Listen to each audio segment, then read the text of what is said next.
তিনিচুকীয়া ৰঙিয়া এক্সপ্ৰেছখন দেই এইটো এখন ট্ৰেইনৰ ইমান ভাল স্পীড বুলি ভবা নাছিলোঁ নাইট টাইমত আহি আছে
ট্ৰেইনখন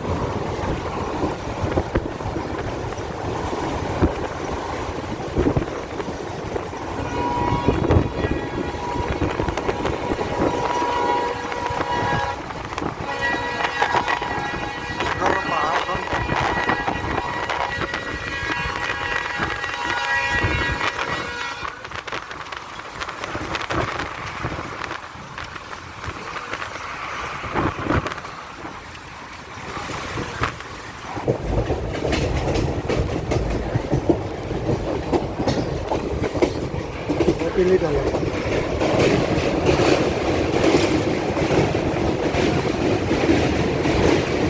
কপিলী নদী শুকাইছে এতিয়া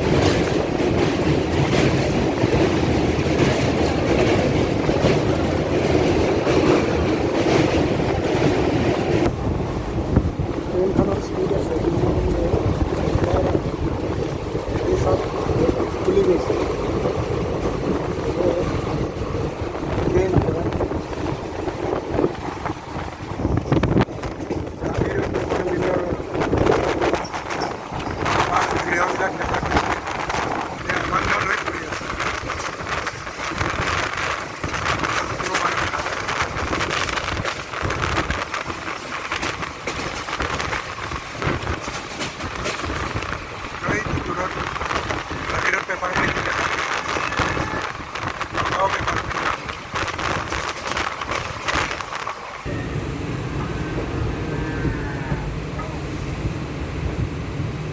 घर तिरंगा हर घर तिरंगा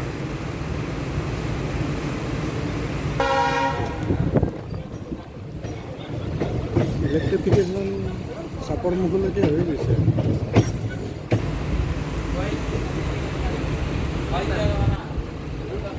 ফ্লাইঅভাৰখনৰ কাৰণে ফ্লাইঅভাৰখন বনি আছে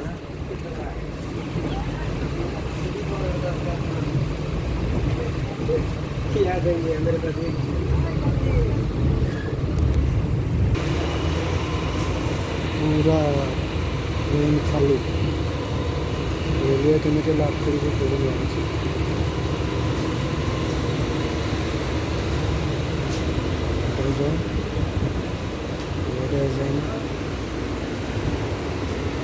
আৰু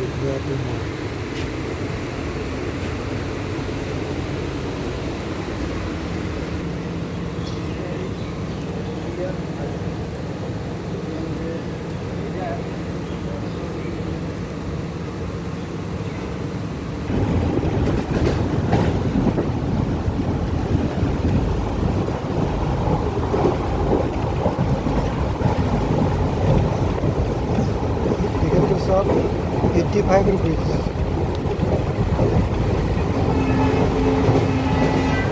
ডিব্ৰুৰ পৰা গুৱাহাটীলৈ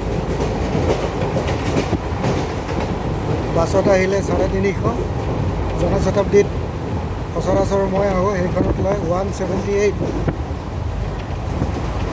ইমান সস্তা এইবোৰ আৰু টাইমিং একে সময়তে, যিমানখিনি সময়তে আপুনি গুৱাহাটী পৌঁছি যাব।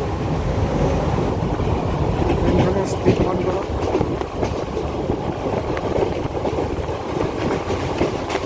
আশী 90 100ৰ ভিতৰত থাকে ট্ৰেইনৰ স্পীড।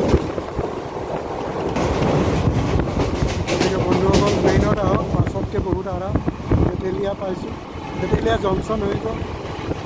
সেই তেতেলীয়াৰ পৰাই বৰ্ণিহাট শ্বিলঙলৈ আন এটা লাইন ডাইভাৰচন হৈছে।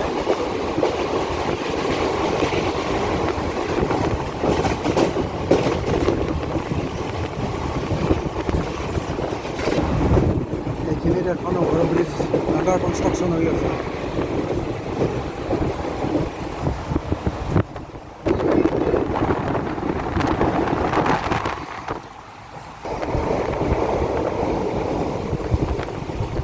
ব্ৰিক ইণ্ডাষ্ট্ৰীৰ কাৰণে এই এৰিয়াটো বিখ্যাত।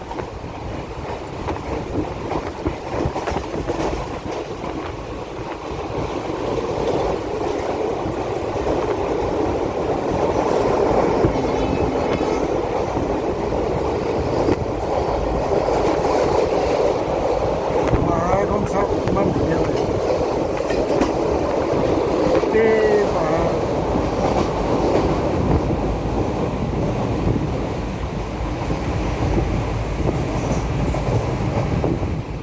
Beautiful scenery.